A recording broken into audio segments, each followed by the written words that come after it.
आज की इस वीडियो में हम 10 एचपी की 3 फेज मोटर का करंट कैसे निकालते हैं उसके बारे में सीखेंगे। आज की इस वीडियो में हम सिंगल फेज और 3 फेज की जो मोटर होती है उसका करंट कैसे निकालते हैं उसके बारे में भी सीखेंगे। सबसे पहले हम सिंगल फेज का फॉर्मूला देख लेते हैं। सिंगल फेज का जो फॉर्मूला रहता है वो रहता है P बराबर है लाइन वोल्टेज गुना करंट गुना कॉस पाई। ये जो कॉस पाई है ये होता है पावर फैक्टर जो मोटर की नेम प्लेट पे लिखा हुआ होता है।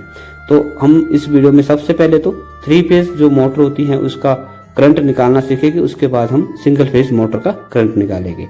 3 फेज की जो मोटर होती है उसका फॉर्मूला रहता है P यानी पावर बराबर है √3 गुना वोल्टेज, ये जो लाइन वोल्टेज रहेगी, उसके बाद करंट गुना कॉस फाई। ये जो कॉस फाई है ये होता है पावर फैक्टर।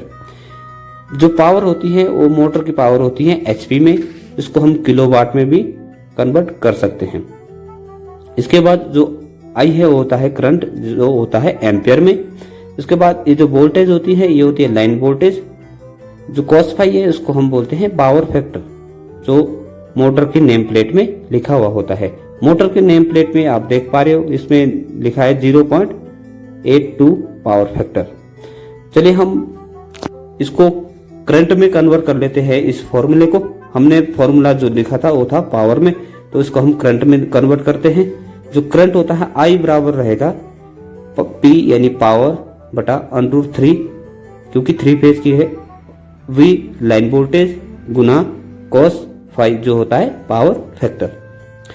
इसके बाद नेक्स्ट स्टेप में हम वैल्यू जैसे 1 HP है, 1 HP होता है 740 वॉट और 10 HP जो होता है उसको हम कन्वर्ट करेंगे 10 HP गुना 740 वॉट।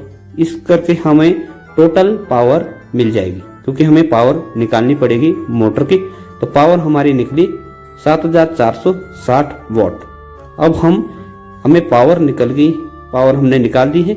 अब इसके बाद हम इसको फॉर्मूले में पुट करेंगे। हमारे पास जो फॉर्मूला है वो है P/√3 गुना वोल्टेज गुना कॉस फाई यानी पावर फैक्टर। अब ऊपर हमने पावर पुट कर ली, उसके बाद नीचे √3 क्योंकि 3 फेज है। उसके बाद लाइन वोल्टेज, ये भी नेम प्लेट में लिखा हुआ होता है मोटर की। जो मोटर की नेम प्लेट है उसमें लाइन वोल्टेज है 415 गुना पावर फैक्टर जो है 0.82। अब हम इसको सॉल्व करते हैं, इसको आपस में डिवाइड करते हैं और निचले वाली को मल्टीप्लाई करते हैं। इसके बाद हमें जो आंसर निकला वो है पावर यानी 7460 पावर बटा 589.39। जब हम इसको सॉल्व करते हैं इसके बाद जो हमारा फाइनल करंट निकला 12.65। ये जो 10 HP की मोटर है वो इतना करंट लेगी 12.65 एम्पियर। अब हम इसके बाद 2 HP की सिंगल फेज मोटर का करंट निकालना सीखेंगे। इसके लिए सबसे पहले इसका जो फॉर्मूला होता है वो होता है P बराबर है लाइन वोल्टेज गुना करंट गुना कॉस पाई जो होता है पावर फैक्टर। हमने निकालना है करंट, तो करंट बराबर रहेगा पावर बटा वोल्टेज गुना कॉस पाई यानी पावर फैक्टर।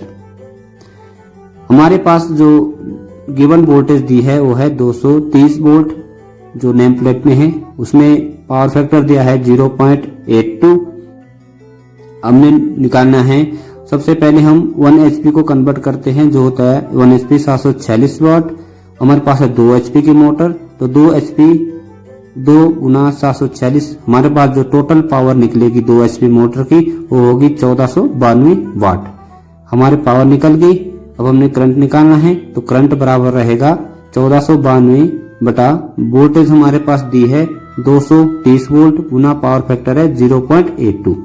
जब हम इसको सॉल्व करते हैं तो हमारे पास जो करंट निकला वो है 7.9 यानी ये लगभग 8 एम्पेयर के बराबर होता है। तो सिंगल फेज मोटर लगभग 8 एम्पेयर करंट लेगी।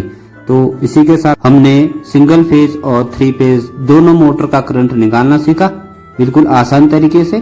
तो मिलते हैं नेक्स्ट ऐसे ही इंटरेस्टेड वीडियो के साथ, तब तक के लिए थैंक यू। अगर आप हमारे चैनल में फर्स्ट टाइम विजिट कर रहे हो तो चैनल को जरूर से सब्सक्राइब करें। Thank you and take care.